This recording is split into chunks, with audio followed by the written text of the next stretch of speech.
This is the Moment Anamorphic lens. If you know anything about anamorphic lenses, you know those things are not cheap. I got this little nifty thing for about 145 bucks. Question is, can this little thing actually emulate the look of an anamorphic lens? Let's find out.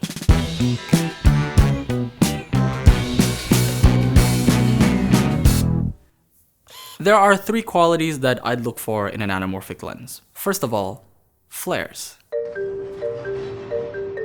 What's a flare?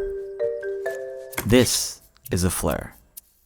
This is a flare. This is a flare. This is a flare. This is a flare. That is a flare. This is a flare. This, all of this. Yeah, well, you get the point. Most lenses will produce a flare as long as you shine a bright enough light source at the lens, for example, like the sun. However, what makes the anamorphic flare unique is instead of the shape being circular, it's more of a horizontal streak.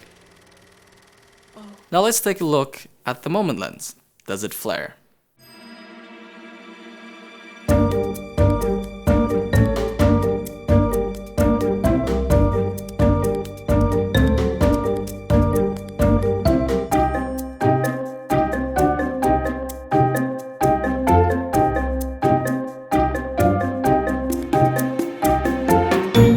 For me, the best part is that it's subtle. It's not all up in your face flares everywhere like in a J.J. Abrams film. It's a more conservative kind of pop that I think looks gorgeous. The second quality I'd expect from an anamorphic lens is distortion. 28.7 million in gross commissions, all from pink sheet stock, boys!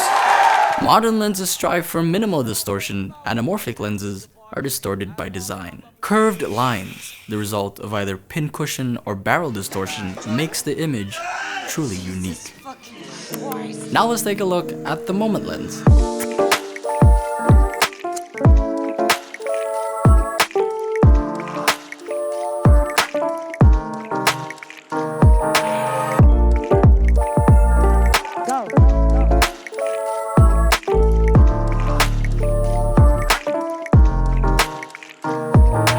It's pretty clean around the middle, but you really start to see that distortion at play around the edges of the frame. Honestly, the distortion alone is really what makes this lens a must-have for me. I mean, come on, it looks awesome. The distortion is not only good for like videos to make your footage look more filmic, it's actually also pretty cool for photos. It makes it look like you're taking screenshots straight out of a film. Kudos to the Moment team for getting that detail down. Third and last quality I'd expect from an anamorphic lens is stretch bokeh. Anamorphic lenses actually produce bokeh that's stretched, like an oval shape, instead of the more conventional circular bokeh. But this is where it gets a little bit tricky because phone cameras don't really have a shallow depth of field. So you don't see much stretch bokeh because there's not really any bokeh there in the first place. The problem isn't with the lens itself, it's more of an inherent limitation of today's phone cameras. That being said, I consider this to be the best external phone camera lens you can get for your phone. Phones are coming out now with double, even triple camera setups, making Moment's other lenses like their wide and telephoto lens somewhat obsolete for these phones. But if you want to get a unique look, there's nothing like an anamorphic lens.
And cut.